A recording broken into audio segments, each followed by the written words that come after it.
Bonjour à tous et bienvenue sur la chaîne J'affûte mes lames. Aujourd'hui, je vais faire une vidéo sur l'aiguisage d'un coupe-chou.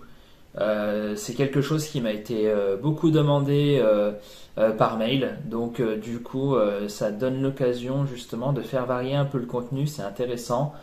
Donc du coup j'ai dû acquérir des pierres supplémentaires. Je vais faire juste un petit passage vite fait pour vous expliquer la différence entre l'aiguisage de couteau et de coupe-chou, puisqu'à la base, voilà, c'est une chaîne où on affûte plutôt des couteaux. Euh, En fait, quand vous affûtez un couteau, vous allez passer par exemple de la pierre 1000 à la pierre 6000 ou de la pierre 1000 à la pierre 3000. Ça va pas vraiment avoir d'intérêt de monter à plus de 6000. Alors après, bon, il y a des débats là-dessus, mais il n'y a pas vraiment, à mon sens, d'intérêt à monter à un grain plus de 6000, ou sinon vraiment pour se faire plaisir. Mais sur un coupe-chou, on va être obligé de monter à plus de 6000 pour la simple et bonne raison que faut pas oublier qu'un coupe-chou, ça ne sert pas qu'à couper, mais surtout à se raser. Et le but, c'est justement d'avoir un objet tranchant, mais doux à la fois. Le but, c'est au moment de se raser, c'est pas de se retrouver avec le visage écarlate parce que la lame est pas douce. La différence également, c'est que sur les couteaux, alors après c'est pareil, il y a plusieurs débats, je ne vais pas rentrer dans ce débat-là, mais pour moi on peut facilement monter d'une pierre 1000 à 6000 sans aucun problème, et même si on voudrait aller plus loin, on peut faire un 6000, 10000 ou 6000, 12000, on pourrait sauter des gaps sans aucun problème. Chose qu'on ne fera pas avec un coupe-chou, puisque le but ça va être d'avoir une progression lente de manière à enlever les marques des pierres précédentes. Donc justement là l'objectif, voilà, je vais affûter un coupe-chou que j'ai restauré. Alors ça a été une restauration très très rapide, hein. La lame était légèrement piquée, donc voilà, je l'ai bien nettoyé et j'ai passé de la pâte à polir dessus.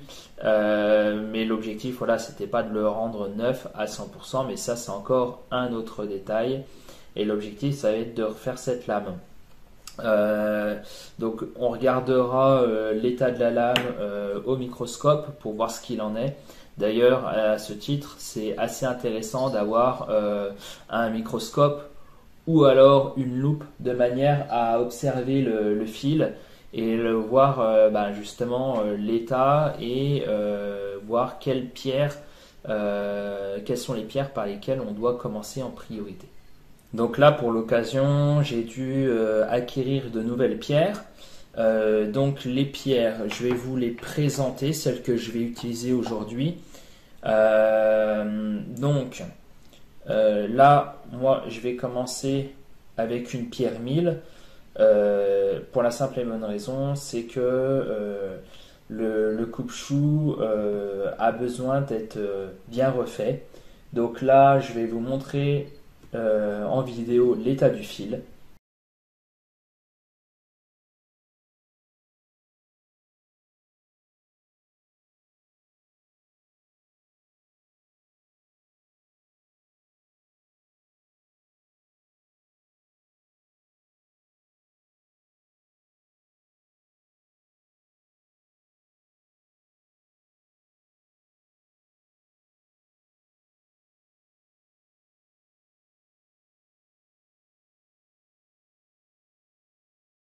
Donc on peut voir que le fil est fortement abîmé. Il y a des pets sur la lame et il n'y a pas de biseau. Donc l'objectif, ça va être justement de reprendre avec la pierre 1000. La pierre 1000 va nous permettre de recréer un biseau et d'effacer justement les pets qu'il y a sur la lame. Et au fur et à mesure, on va monter en grain. On va faire une progression. Donc je vais utiliser, donc, comme je vous ai dit, la pierre 1000. Ensuite, je passerai sur un grain 3005. puis un grain 6000. Ensuite, je passerai donc sur une pierre de coticule. Voilà. Donc là, on atteindra un grain d'environ 8000. Ensuite, on passera avec la Green Shadow. Donc là, on atteindra un grit d'environ 10-12 000. Donc je dis environ parce que ce sont des pierres naturelles, des pierres on va créer une boue, comme les pierres de coticule. Et donc le grain varie en fonction de la dilution de la boue. Et ensuite, on terminera avec la Black Shadow, qui a un grain d'environ 12 à 15 000. Voilà. À la suite de ça, on fera un passage au cuir. Je filmerai pas parce que sinon ça sera beaucoup trop long. Et durant toute la vidéo, je vais faire des parties accélérées, pour pas que ça soit non plus trop long. Mais le but c'est de faire une vidéo où j'explique quand même de manière détaillée comment affûter, aiguiser un coupe-chou et voilà, pouvoir l'entretenir. Alors la pierre 1000, la pierre 3005 et la pierre 6000, c'est des pierres que je possédais. Mais ces pierres-là, la Green Shadow, la Black Shadow et la pierre de coticule, je me les suis procurées sur le site Rasage Classique. C'est un site qui est vraiment top. Je les ai reçus très rapidement, parfaitement bien emballés. Et d'ailleurs, ils ont plein d'accessoires de rasage. Si vous voulez acheter des coupe-choux, vous pouvez aller sur ce site. Vous avez également tout ce qui est crème à raser, savon. Vous avez plein de choix. Donc comme d'habitude, je vous mets le lien en barre de description de chacune des pierres. Comme ça, si vous souhaitez vous les procurer, au moins voilà, vous aurez toute la liste des pierres. Quand un coupe-chou est bien préparé, il ne revoit pas la pierre avant au minimum 1 an. Et quand je dis 1 an, c'est vraiment au minimum. Si vous l'entretenez bien, c'est-à-dire s'il ne tombe pas, si vous ne le faites pas tomber ou claquer contre l'évier quand vous rasez, ou alors que vous l'affilez bien correctement après chaque rasage, voilà, ça va permettre d'entretenir le fil du rasoir. Et voilà, il ne retrouvera pas les pierres avant un bon moment. Alors après, il y a également le débat d'utiliser de la pâte verte sur un cuir. Alors là c'est pareil, je vais pas rentrer dans le débat parce que il y en a qui jurent que par la pâte verte, d'autres non. Moi autant sur les couteaux, quand un couteau ne coupe plus très bien, l'intérêt justement de la pâte verte, c'est de raviver un peu le fil. Et des fois ça suffit au lieu de le repasser sur la pierre. Moi j'utilise quasiment pas de pâte verte sur un coupe-chou. J'utilise exclusivement l'affilage au cuir nu. Et si vraiment je vois que ça rase pas, je fais une tentative à la pâte verte. Quand je dis tentative, c'est que je fais environ 50 à 100 passes sur la pâte verte. Et ensuite je fais 200 à 300 passes sur cuir nu. Ça permet de raviver le fil et là on regarde si ça fonctionne, si ça rase correctement. Et après, si ça rase correctement, c'est bien. Si ça rase pas correctement, on va redescendre sur des pierres. Donc après, suivant l'état de la lame, on peut descendre sur un grain 8000 ou 10 000. On va pas repartir sur la pierre 1000. Ça va juste être de l'entretien. Là, on descend bas parce que la lame est abîmée, mais en entretien ça ne sert strictement à rien. Donc voilà, donc après voilà, c'est le débat. Moi voilà, j'utilise exclusivement la pâte verte vraiment en cas de dernier recours, mais c'est relativement rare. Donc en général, moi quand j'affûte les couteaux, j'affûte debout sur une station d'affûtage. Avec un coupe-chou, ce que je vous conseille, c'est d'être assis de manière à bien toujours plaquer le coupe-chou sur la pierre. Donc prendre un petit un petit plateau pour recueillir l'eau, pour éviter d'en mettre plein partout, ou alors on peut mettre un grand torchon, mais ça c'est assez pratique. Avoir un support de pierre, c'est assez intéressant. Et ensuite, on va venir faire nos allers-retours. Pensez toujours, quand vous allez aiguiser votre coupe-chou, de lever le coude, d'avoir le coude assez haut pour permettre en fait d'avoir un bon plaquage de la lame de manière uniforme. Parce que si votre coude est assez bas, vous pouvez avoir une partie du coupe-chou qui ne va pas toucher la pierre. Et ça va pas être bon parce que du coup votre fil ne sera pas régulier. Donc moi quand j'aiguise un coupe-chou, je protège toujours le dos de la lame. Donc là après c'est pareil, il y a souvent des débats. Moi c'est ma manière de faire, après chacun fait comme il veut. Mais j'aime bien protéger le dos de la lame. Par contre quand vous allez mettre le scotch, il faut bien penser à ce qu'il n'y ait pas de bulle. Je le ferai tout à l'heure, mais à ce qu'il n'y ait pas de bulle. Parce que sinon, votre fil ne sera pas régulier et votre affûtage ne sera pas de bonne qualité. Et surtout sur les pierres à grain 1000, il faut penser à le changer régulièrement, c'est-à-dire que dès qu'il est un peu abîmé, on change le scotch, sinon ça aura une répercussion sur le fil. Donc ça, faut être attentif. Après, si vous partez sur des pierres 10-12 000, c'est juste en entretien, c'est pas forcément indispensable parce que la granulométrie fait que voilà, c'est très très fin, ça va pas abîmer le dos de votre lame. Mais bon, voilà, après chacun fait comme il veut. Donc là, ce que je vais faire, c'est que je vais préparer donc la première pierre. Pareil, une chose assez importante, pensez toujours à prendre un feutre et à faire le test du feutre, comme on fait sur les couteaux. Ça va avoir son intérêt. C'est justement quand on va passer le coupe-chou sur la pierre, ça va nous permettre de voir justement si la lame est bien droite. Et si on voit qu'il y a une partie où il reste du feutre, va falloir jouer un peu du poignet justement pour pouvoir respecter la géométrie du couteau. Ou alors ça va nous permettre de voir que nos pierres ne sont pas parfaitement planes.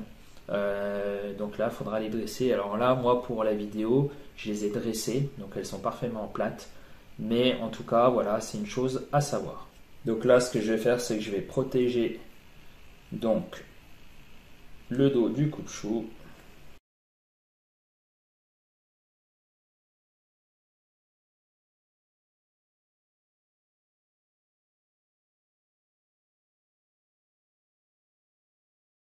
Voilà, le dos est bien protégé. On va marquer le fil .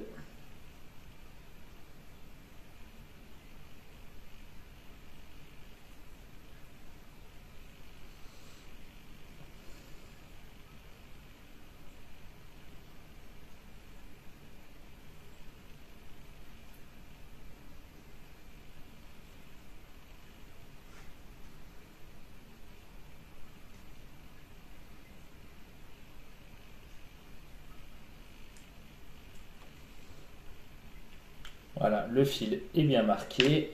Et donc là, on va pouvoir commencer l'affûtage. Donc là, je mets la pierre directement ici, parce qu'elle est sur son support. Et donc là, on va commencer. Donc là, on va mettre le coupe-chou complètement plat. Et on va commencer.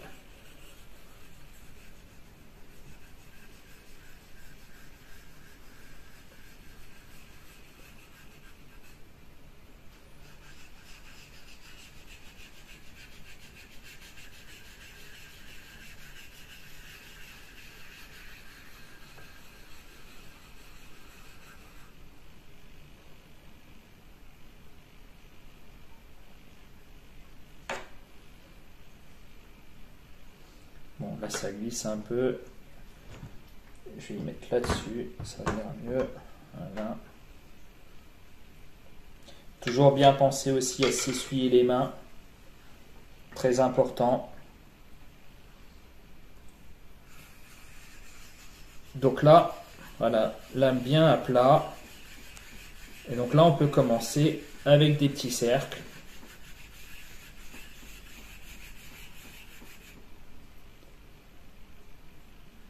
Donc là, le fil est bon. Je ne sais pas si vous allez le voir à la caméra. Voilà, il n'y a plus de feutre. On va faire de l'autre côté maintenant.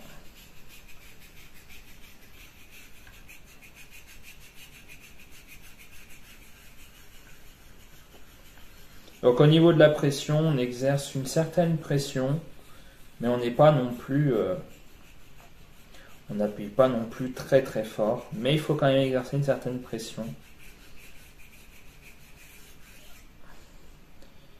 Et là, c'est pareil, le feutre a disparu, donc on est bon.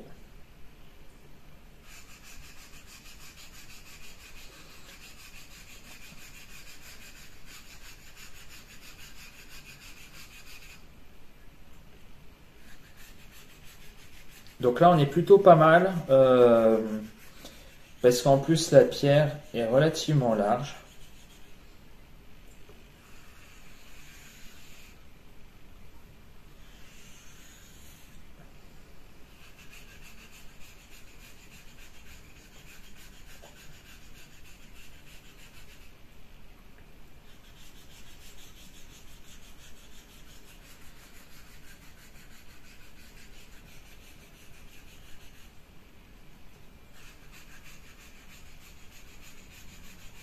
Donc là, on va commencer à se charger en partie métallique. C'est que c'est bien, c'est que ça travaille.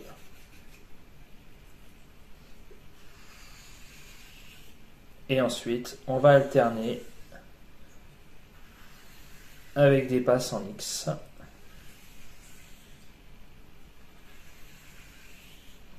Donc là, ça sert à rien d'aller vite. On prend son temps. Le but, c'est vraiment de soigner son geste.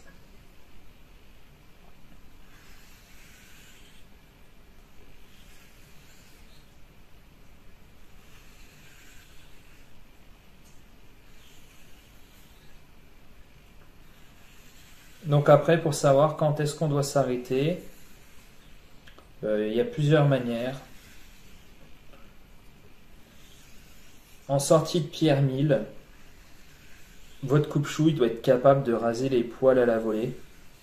C'est-à-dire qu'on prend des poils de son bras et puis sans toucher la peau.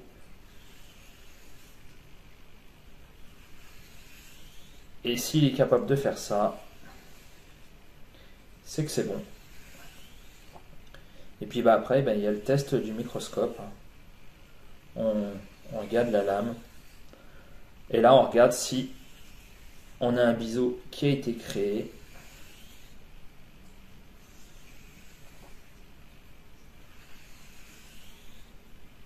Et on regarde l'état du fil.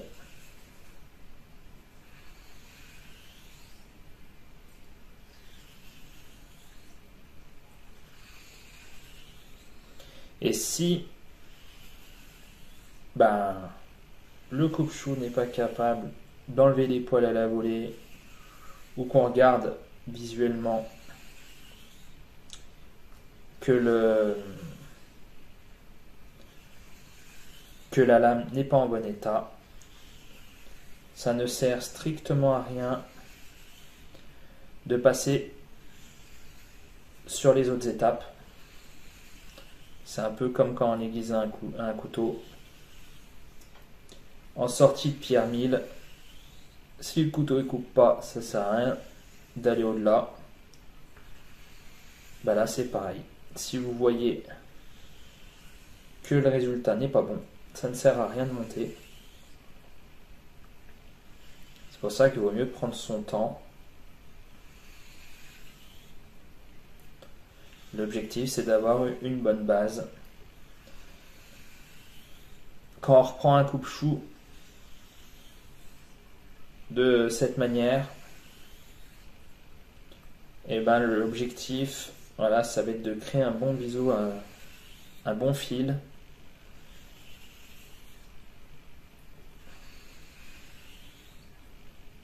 Et c'est la pierre sur laquelle on va passer le plus de temps parce que c'est la fondation pour pouvoir aller plus loin. Donc là sur cette pierre, je ne l'ai pas laissé tremper, j'ai mis de l'eau directement. Hein. C'est une Splash and Go, c'est une Suero Debado. Mais si votre pierre n'est pas une Splash and Go, il faudra la laisser tremper au préalable.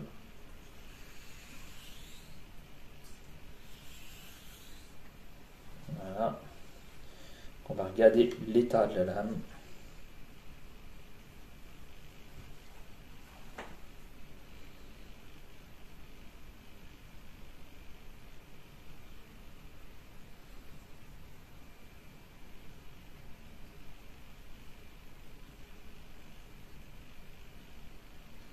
On va continuer un petit peu, je vais remettre un petit peu d'eau.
On va regarder l'état de la lame au microscope.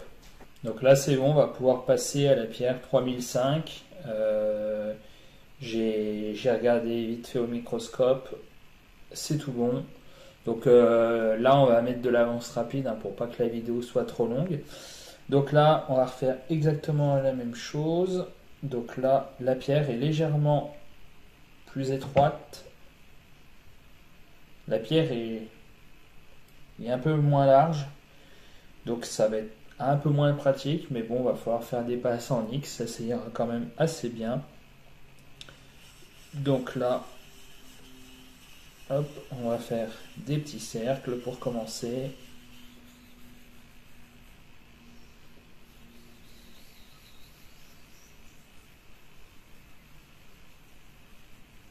Donc je le répète, c'est important de partir sur une bonne base, sinon ça sert à rien de continuer.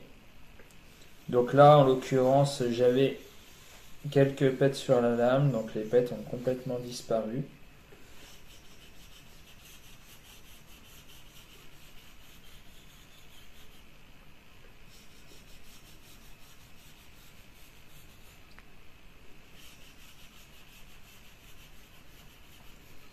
Et donc là, le but, ça va être de monter progressivement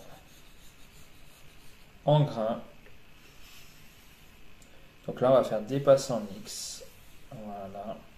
Donc là, au fur et à mesure qu'on va monter en granulométrie, on exerce de moins en moins de pression.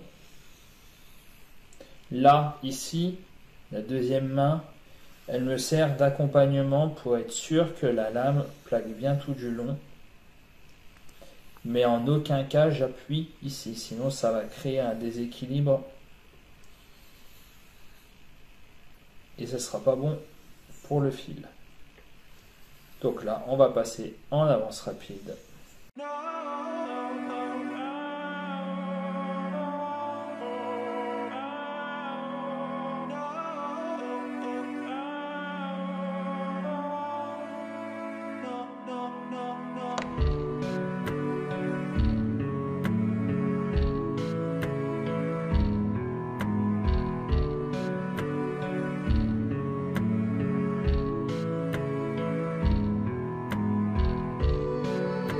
Voilà, c'est tout bon. Donc là, on va pouvoir passer à la pierre suivante. Donc là, je vais pouvoir passer à la pierre 6000. Donc là, la pierre 6000, on fait que des passes en X.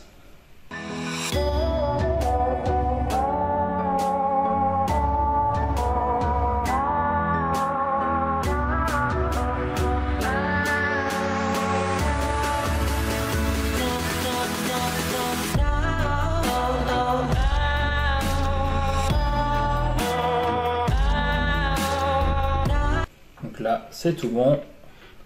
On va pouvoir passer au cuticule.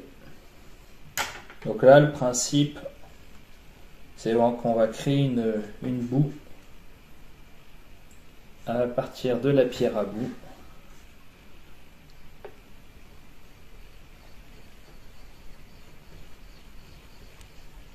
Donc on prend son temps pour créer une belle boue.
Voilà. Et donc là, on va faire nos passes en X.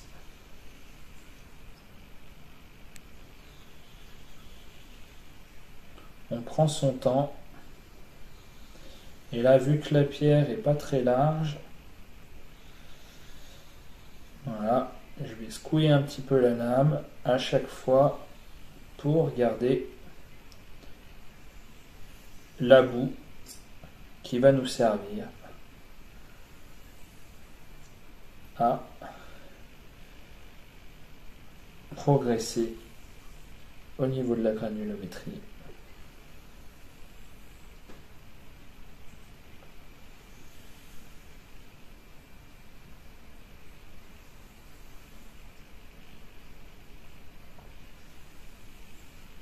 Donc après, il y en a qui arrivent bien à affûter à aiguiser leur lame avec, avec une pierre de coticule en dilution. Donc là, on a une boue qui est relativement épaisse, et puis au fur et à mesure, il dilue la boue pour que la granulométrie change et que ça affine le tranchant, enfin le fil.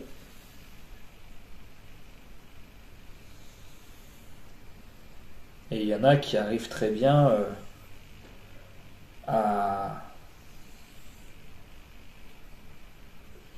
aiguiser leur lame au coticule en dilution, puis qui finissent avec de la pâte verte, et ça rase plutôt pas mal. Bon, après il faut quand même avoir un petit peu d'expérience sur les pierres de coticule.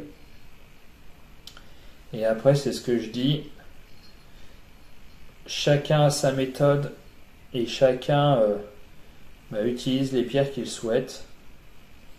Et là, pour le coup, ça dépend aussi de beaucoup de facteurs, dont votre peau. Si vous avez une peau sensible, peut-être que ça ne fonctionnera pas chez vous, que ça va raser, mais que vous aurez des rougeurs. Et peut-être que pour d'autres, ça ira très bien. Ça dépend de votre peau et des lames, bien entendu.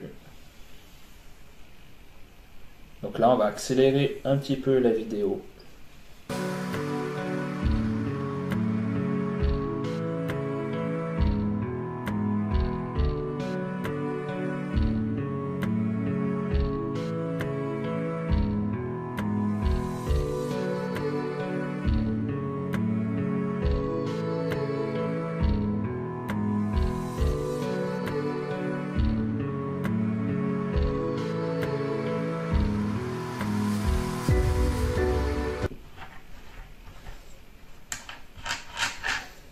Donc on en a fini avec le coticule. Donc là, ça va être le même principe qu'avec le coticule. C'est qu'on va faire une boue.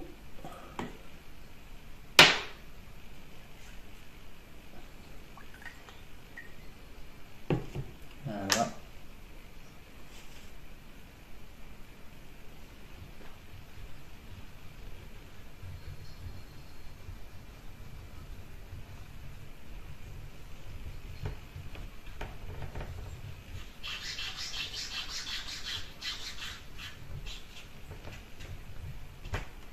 Ça va prendre un petit peu de temps.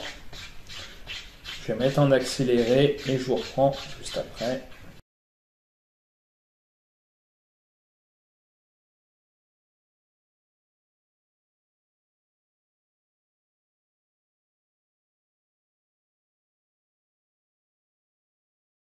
Donc là, on a créé la boue. Donc c'est une pierre qui est assez dure. Donc faut pas avoir peur d'insister un petit peu et de prendre son temps. Alors pour créer la boue, on peut prendre la pierre à boue qu'il y a, mais si vous avez une plaque diamantée comme une Atoma, moi en l'occurrence j'ai une Atoma, vous pouvez parfaitement l'utiliser pour créer votre boue. Sur chacune des pierres, même sur le coticule, vous pouvez prendre votre plaque diamantée pour créer la boue. Ça sera même d'ailleurs certainement plus rapide qu'avec la pierre à boue.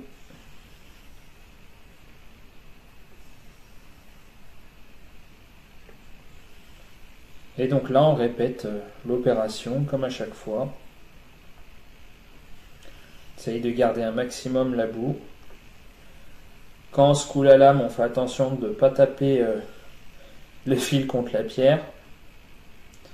Malheureusement, c'est des choses qui peuvent arriver. Et là, si ça arrive, il faut tout recommencer depuis le début.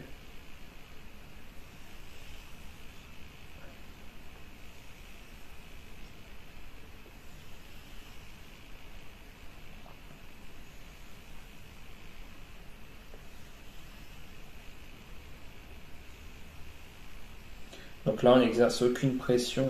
Là, on laisse vraiment la lame glisser sur la pierre. Donc là, je vais accélérer un petit peu la vidéo pour que ça aille un peu plus vite.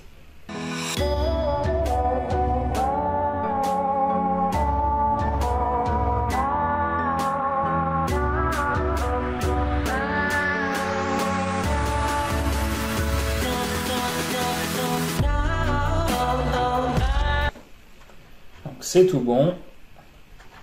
Et là, on va pouvoir ensuite finir avec la Black Shadow. Donc là, c'est pareil. On va humidifier un petit peu la pierre. Et donc là, on va créer la boue. Donc là, c'est pareil, ça va être un petit peu long. Donc je vais mettre en accéléré.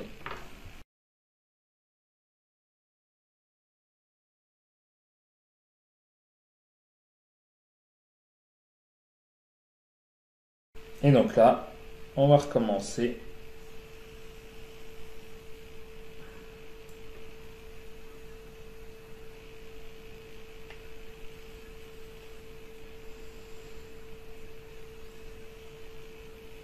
Donc là, on sent bien qu'on est sur une pierre de finition.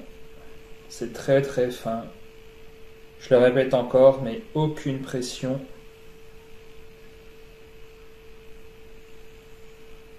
Là, ça va être la dernière étape avant le passage au cuir. Donc là, on est sur un grit annoncé entre 12 à 15 000.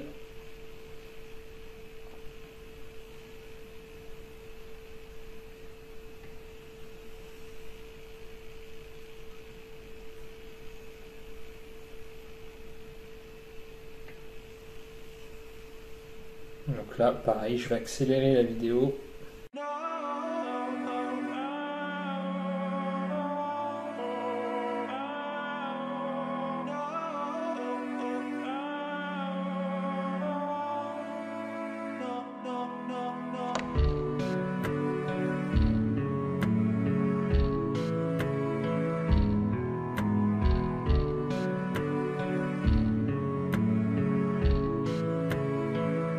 Et donc là, pour la finition, on va venir passer la lame uniquement sur de l'eau.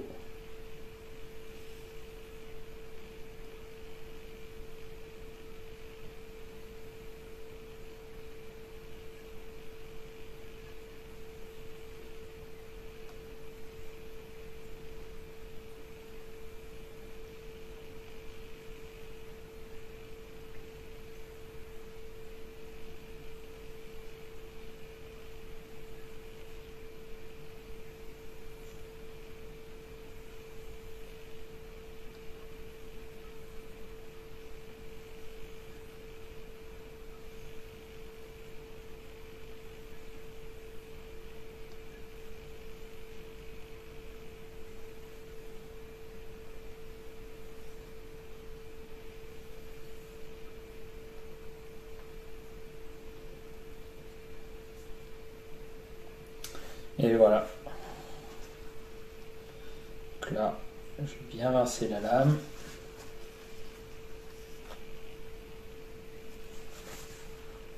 On va pouvoir enlever le scotch puisque là c'est terminé. Donc là, quand on enlève le scotch, on fait très très attention de ne pas se couper. Parce que là, c'est ultra rasoir.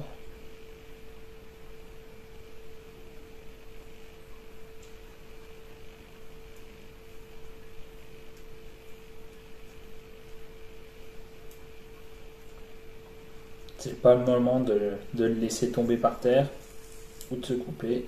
Hop. Voilà. Donc là on essuie bien. Vérifie bien qu'il ne reste pas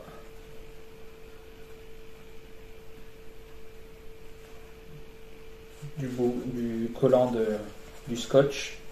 Voilà. Important de bien nettoyer sa lame pour ne pas mettre du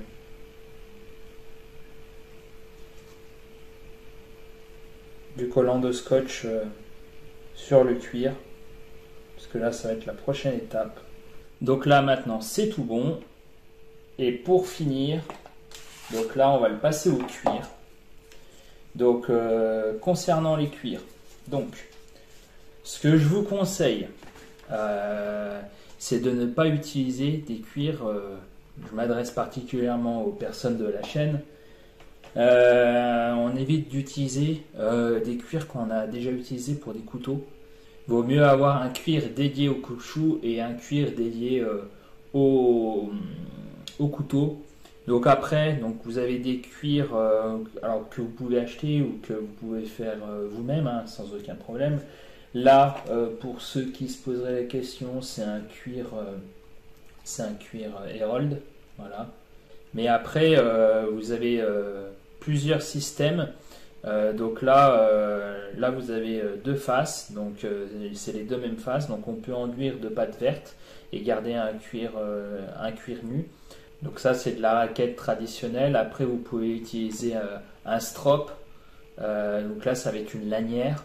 Un coup de canevas aussi, vous pouvez utiliser. Après, voilà. Ça, c'est relativement bien pour les débutants, même les confirmés. Hein. Mais disons qu'avec la lanière, ça va être un petit peu plus compliqué. Parce qu'il faut laisser, faut pas trop le temps, mais il faut laisser une certaine souplesse. Donc, c'est pas forcément évident.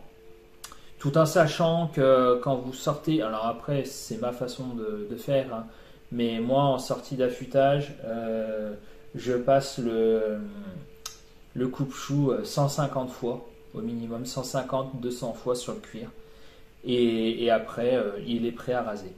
Alors, une chose à bien faire attention, mais ça, ceux qui ont l'habitude avec les couteaux, il n'y a aucun souci, mais je vais quand même le répéter. Là, quand je suis passé sur la pierre, je suis passé comme ça. Par contre, on ne le fait pas sur le cuir, sinon forcément vous allez abîmer votre cuir. Vous allez mettre un coup dedans et ça va le déchirer. De toute façon, si vous le faites, vous le ferez qu'une fois. Vous allez vite vous en rendre compte. Donc là, voilà, on fait comme ça. Ici, on pose bien la lame sur le cuir et ensuite, hop, on fait comme ça. Une fois qu'on arrive en bout, hop, on fait rouler sur le dos et on fait ça. Voilà, et on fait des passes en X. Ça, c'est ce qu'on appelle affiler la lame. Voilà. Tac. Après, avec l'habitude, on va de plus en plus vite, mais au départ, ça ne sert strictement à rien d'aller vite. Voilà. Donc là, je ne vais pas tout vous filmer, c'était pour vous montrer comment on fait. Et donc, on se retrouve pour la conclusion. Et donc voilà. Donc là, je l'ai passé sur le cuir. Je l'ai testé. Et il rase parfaitement bien. Donc là, je vais vous montrer. Je ne sais pas si vous allez y voir. Mais... voilà. Hop, voyez. Hop.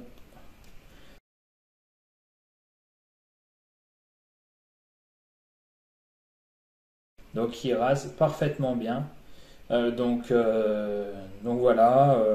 Il faut prendre son temps. Prenez des bonnes pierres. Et puis prenez surtout votre temps. Faites des bonnes progressions. Et surtout, la clé, c'est de prendre son temps. Et si vous avez un microscope, c'est très bien. Parce que comme ça, vous allez voir la progression et voir surtout au départ s'il y a des petites dents. Ça vous permettra de bien voir, sinon on peut le faire à la petite loupe. Une indication aussi, c'est que vous mettez le coupe-chou sous une lampe et vous voyez où reflète la lumière, si c'est bien parfaitement égal. Et s'il y a une différence, c'est que il y a quelque chose qui ne va pas. Donc voilà, mais prenez votre temps et c'est pas très très très compliqué. Le seul truc, c'est que ça nécessite d'avoir pas mal de pierres, donc ça a un certain coût. Mais après, si vous avez plusieurs coupe-choux, ça peut être intéressant parce que comme ça, vous pouvez les entretenir sans dépendre de qui que ce soit. Voilà, donc j'espère que la vidéo vous a plu. Si vous avez des questions, n'hésitez pas à les laisser en commentaire, j'y répondrai. Comme d'habitude, je mets tous les liens en barre de description si vous souhaitez vous les procurer. Et puis, si vous avez aimé la vidéo, n'hésitez pas à la liker, commenter et partager. Et on se retrouve très bientôt pour une prochaine vidéo.